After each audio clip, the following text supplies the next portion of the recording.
Thank you for joining us for this installment of Business Break. We hope you've been following the series and have found the webinars to be helpful and useful. My name is Jeff Daniels, and for this video, I'll be joined by my colleague, Andrew Skeeth. The purpose of this webinar is to provide a basic overview of termination of employees. This video will be following a little different format than the others. I'll be playing the role of a new business owner, and I'll be asking Andrew a series of questions. All right, Andrew, what is employment? That is a great question, Jeff. Employment is at its heart a contractual relationship. It's a contract, and it's a contract whether or not the employer and the employee have actually signed a written agreement. So as a contract, there's two parties. The employer, which is usually a business or a corporation, but it can also be an individual. And the other party is the employee, and the employee is always going to be an individual. A corporation cannot be an employee. The employer, as part of this contract, agrees to pay or provide some benefit or something of value to the employee in exchange for the employee's work. Usually that's going to be an hourly rate or a salary. Now, as a contractual relationship, the employment agreement is always going to have certain terms. Most commonly, those terms are going to be things like hours of work, agreed upon salary, and what the actual employee is going to be doing, their expected duties. And these terms exist whether or not there is a written piece of paper that the parties have signed.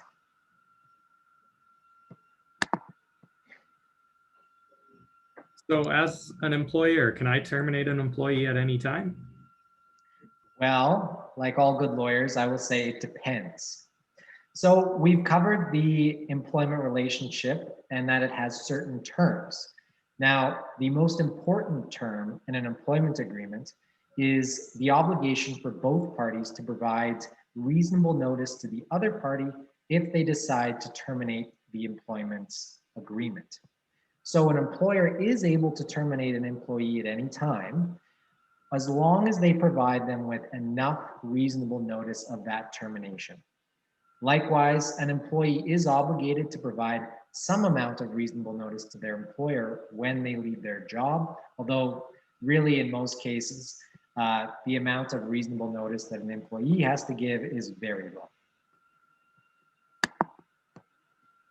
All right, so I get that the notice must be reasonable, so I probably can't give 5 minutes notice, but what does reasonable notice actually mean? How much notice of termination do I have to give an employee?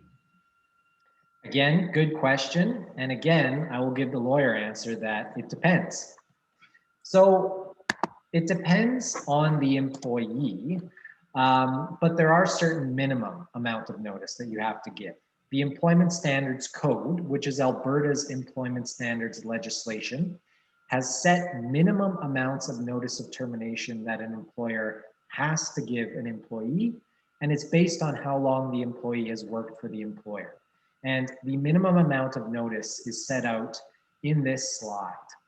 So as an example, Jeff, if you had an employee who had worked for your company for 7 years, let's say, and you decided that he was a great guy or girl or person, that you just didn't have the money to pay them anymore and you needed to let them go, you would have to provide them with an absolute minimum of 5 weeks of statutory notice.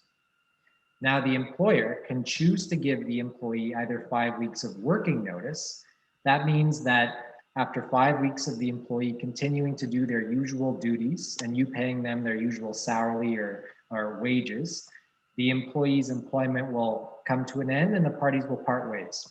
Alternatively, if you suspect that the employer or employee will perhaps cause some trouble, or it's just better for the parties to part ways earlier, the employer is able to just pay them those 5 weeks of wages up front in a lump sum and have the employment relationship ended immediately.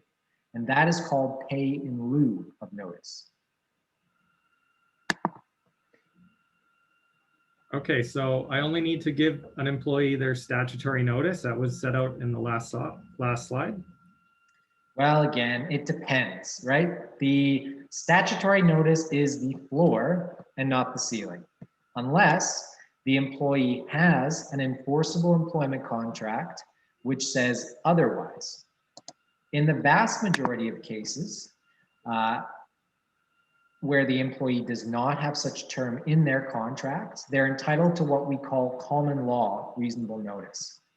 Now, how much common law reasonable notice an employee gets it's a factual determination. It depends on all of the circumstances. But most importantly would be the employee's age, their length of service, how long they worked for your business or for the employer, the type of position, what were they actually doing? Were they a manager? Were they a supervisor? If they had a degree of specialization, if they worked in a very unique industry, and really a whole host of factors which underlie this idea that there is no rule of thumb when it comes to calculating common law reasonable notice. Sometimes people will say, oh, I heard that I've been terminated, I'm entitled to 1 month per year of service. There are going to be employees where that is true, and there are going to be employees where they are entitled to much less and much more notice. It really depends on all of the circumstances. And so, Jeff, I thought I would break the fourth wall here in order to demonstrate this concept. And the best way to show this is through an example. So I thought that it would be fun for us to determine, using you as the guinea pig, how much reasonable notice you would be entitled to if the firm decided to terminate your employment without cause. You okay with that? Sure, Andrew, that sounds great. Okay. So Jeff, I'm going to ask you a series of questions, and this is the same series of questions I would ask an employee who came to me for this, who's in this situation. So Jeff, how old are you now? I am between 30 and 35. Okay. Usually the employee would not tell me that, but that's fine. Generally speaking, you're a very young man. You have a bright future ahead of you. And what that means is that you're likely entitled to a lower reasonable notice period, because the courts have found that when someone is older, and generally speaking, I mean above 60 years of age, they have a much more difficult time obtaining replacement employment. So younger employees below that, and someone like yourself will be entitled to a lower reasonable notice period for that reason. So Jeff, how long have you worked for your firm? I am just about at my 4th anniversary since starting. Okay, so almost 4 years.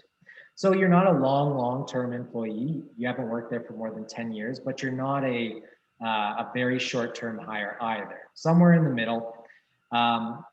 That indicates a lower reasonable notice period. And I know the answer to this question. What position are you? You're a lawyer, I believe. Is that correct? That's correct. Okay.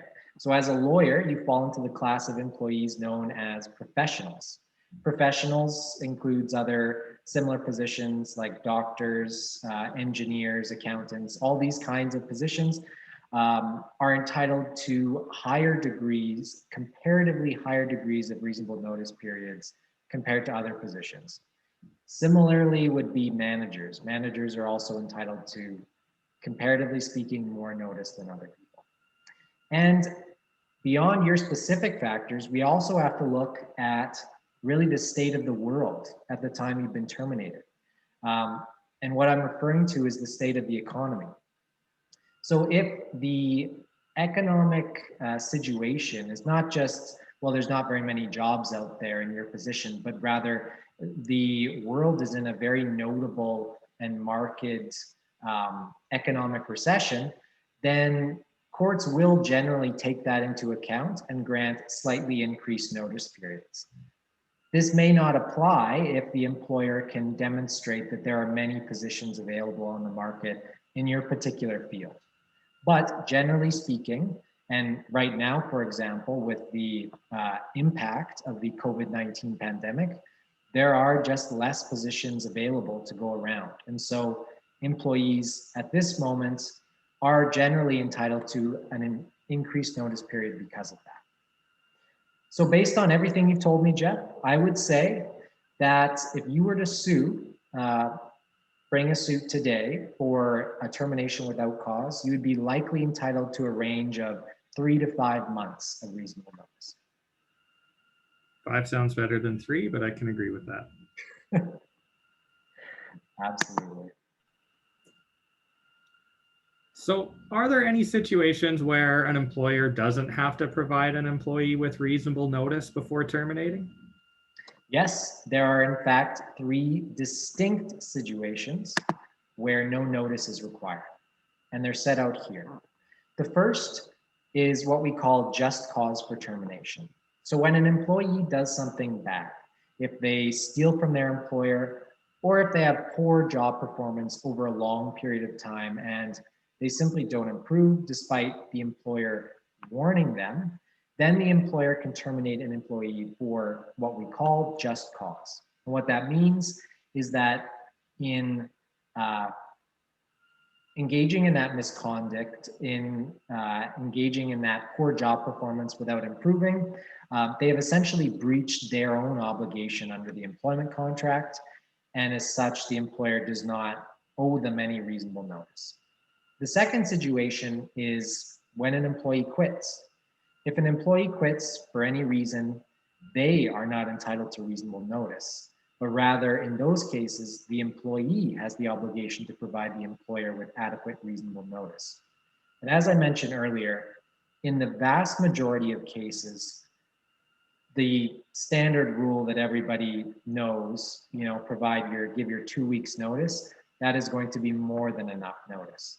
The exception might be where you are in a executive position or a senior managerial position where if you suddenly leave or even give 1 or 2 weeks, the employer would be in a very bad spot. At that moment, you might be forced to give additional notice. And the last situation is what we call frustration. And it's really a very rare situation that doesn't come up very often. An example, which I made up because there's just not that many good examples of frustration out there, is where an employer would operate a warehouse to store goods, let's say. All of their employees work at this warehouse and they're laborers. They move these goods in and out of the warehouse. If suddenly, for whatever reason, the warehouse burns down, the employer has no other warehouse, they don't have a business anymore, they have no jobs to give these people. At that point, obviously the employees don't have a job to return to, and their employment agreements would be frustrated. At that point, neither the employee or the employer is expected to give each other any reasonable notice of the termination of the employer or employment relationship. And that is our business break on the basics of termination. Thank you very much for watching our segment. If you have any questions about anything you saw here today or employment situations in general, feel free to reach out to either one of us.